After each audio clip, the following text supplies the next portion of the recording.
안녕하십니까. 주식시장 핵심 투자 전략 이상로의 텐텐베거 지금 시작하도록 하겠습니다.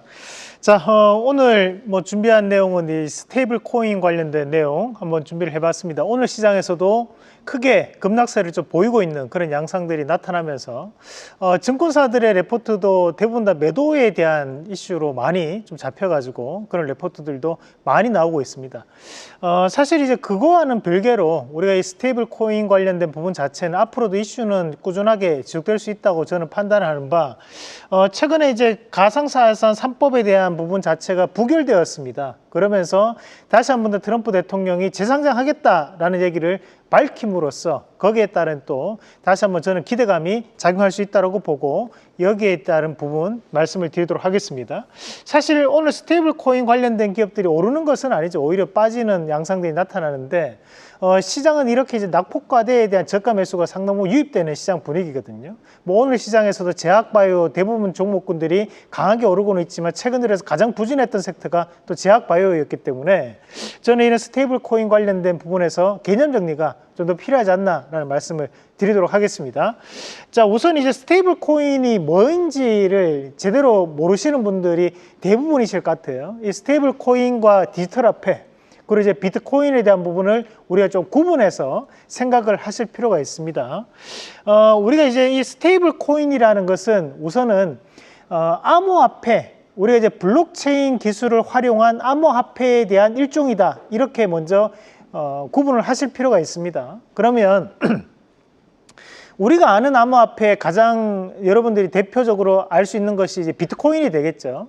근데 이 비트코인과에 대한 차이점은 뭐냐면 비트코인은 이제 가치가 매일매일 바뀝니다. 오늘 시세가 어떻고 내일 시세가 어떻고 그리고 어제 시세가 어떻고 이게 매일매일 가격에 대한 단위가 바뀌다 보니까 우리가 이것을 직접적으로 화폐로 활용하기에는 어렵다라는 거거든요.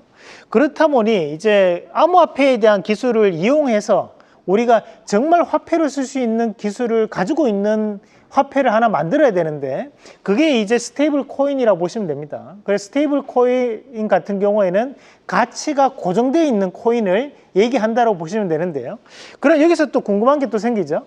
그러면 스테이블 코인이 있고 그러면 또 정부에서 지금 추진하고 있는 디지털 화폐가 있는데 어차피 디지털 화폐로 하면 되는 거 아니야? 이렇게 또 생각하실 수 있는데요.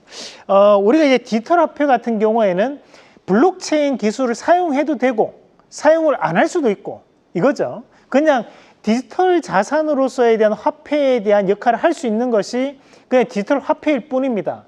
다만 스테이블 코인 같은 경우에는 블록체인 기술을 활용한 거예요. 그렇다 보니까 우리가 이제 이런 인터넷 상에서라든지 온라인 상에서 이런 좀 더 암호화에 대한 과정을 거쳐서 블록체인에 대한 기술을 사용했기 때문에 거기에 따른 부분 자체에서 보안성이 상당히 높게 형성된다, 강화되어 있는 코인이다라고 볼 수 있는 부분입니다. 그렇다 보니까 우리가 이런 디지털 화폐 같은 경우에는 정부에서 주도하는 거고 대신에 스테이블 코인 같은 경우에는 민간에서 주도하는 개념입니다. 그래서 우리가 이 개념을 먼저 명확하게 정리를 하셔야지만 직접적인 관련주가 뭐가 될 수 있는지를 판단할 수 있는 근거가 된다는 말씀을 함께 드리겠고요. 마찬가지로 이제 달러에 대한 스테이블 코인을 출시하려고 하는 것이 트럼프 대통령의 입장인데 이렇게 달러 스테이블 코인을 많이 사용을 하게 되면 글로벌적인 부분에서 그러면 결과론적으로는 금리가 하락하는 움직임을 보일 수 있습니다.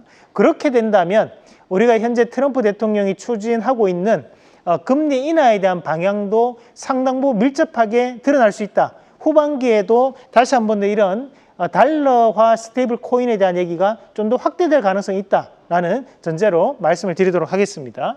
그런 관련된 기업들은 어떤 종목군들이 있는지 한번 같이 보겠습니다. 자, 우선은 이제 우리가 민간에서 주도를 해야 되는 산업이기 때문에 가장 먼저 이제 대표적으로 플랫폼을 확실하게 가지고 있는 기업이 가장 유리합니다. 그것이 이제 네이버와 카카오가 되겠는데요. 네이버가 가장 대표적으로 이제 네이버 페이를 요즘 많이들 활용하고 삼성페이와에 대한 협력 관계를 통해 가지고 온라인에서도 결제가 될 수 있고 오프라인에서도 결제가 될 수 있는 시스템을 갖추고 있는 기업이 바로 이 네이버가 될 수 있겠습니다. 그래서 현재 네이버 페이는 우리가 이제 스테이블 코인에 대한 역할을 하는 것은 아니죠.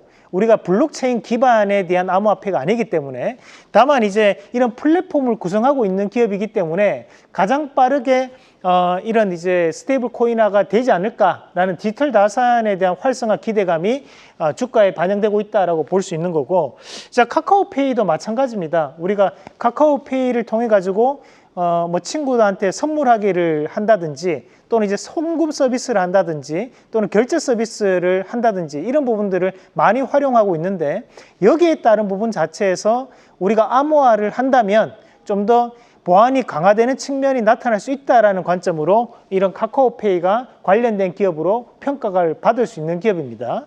자, 그리고 이제 더즌이라는 기업은 카카오페이와 함께 협력 관계를 가지고 있는 기업인데, 우리가 이제 금융 서비스를 카카오페이만을 할 수는 없거든요. 그래서 그에 따른 부분에서 구축할 수 있는 서비스를 담당하는 기업이 더즌이다, 이렇게 보시면 되겠습니다. 자, 그리고 다날 같은 경우에는 이제 페이코인이라는 것을 현재 운영하고 있습니다. 그래서 여기에 따른 부분에서 결제 서비스를 담당하고 있는 기업이니까 우리가 관련된 기업이라고 보시면 되고요. 한국정보인증 같은 경우에는 블록체인 기반에 대한 인증 기술을 확보하고 있는 기업, 이렇게 해서 우리가 관련적으로 편입된다라고 보시면 되겠습니다. 자, 그럼 지난 시간에 했던 종목부터 예스하고 넘어가도록 하겠습니다. 자, 저희가 이제 7월 7일 날 동방을 말씀드리고 난 다음에 현재 신고가 움직임을 보인 기업인데요. 현재까지 약 28% 올랐는데, 이 동방이라는 기업 말씀드리면서 물류 관련된 부분, 우리가 북구 강로에 대한 활성화 기대감과 그에 따라서 물류가 확대될 수 있다는 말씀을 드렸는데, 내일 또 부산에서 타운홀 미팅을 이재명 대통령이 진행을 할 예정입니다. 그래서 내일까지에 대한 움직임이 좀 더 강하게 움직임이 나타날 가능성이 있다고 판단을 하고요. 마찬가지로 7월 3일 날 우리가 이제 대덕전자를 말씀드리고 난 다음에 대덕전자가 이런 PCB 관련된 기업들이 재평가를 받으면서 오늘까지 13% 이상 상승하는 모습을 보여주고 있습니다. 추가적인 신고가에 대한 부분을 좀 더 무게를 두고 보도록 하겠습니다. 자, 오늘 토픽은 네이버 말씀을 드리겠습니다. 자, 네이버 같은 경우에는 하이퍼클로바에 대한 기반 AI 솔루션을 향상하는 과정에 놓여 있는 상황이고요. 현재 네이버페이에 대한 매출이 증가하고 있는 시점이기 때문에 이제 실적주로서에 대한 재평가를 받을 수 있다. 오늘 비록 하락하고 있지만 오늘 이런 하락이 오히려 저가 매수에 대한 기회가 될 수 있다는 말씀을 드리면서 1차적인 목표가는 27만 원, 그 손절가는 22만 원 제시해 드리겠습니다. 계속해서 다양한 경제 이슈를 알고 싶다면 구독과 좋아요, 알림 설정 부탁드립니다. AI 캐스터 권미정이었습니다.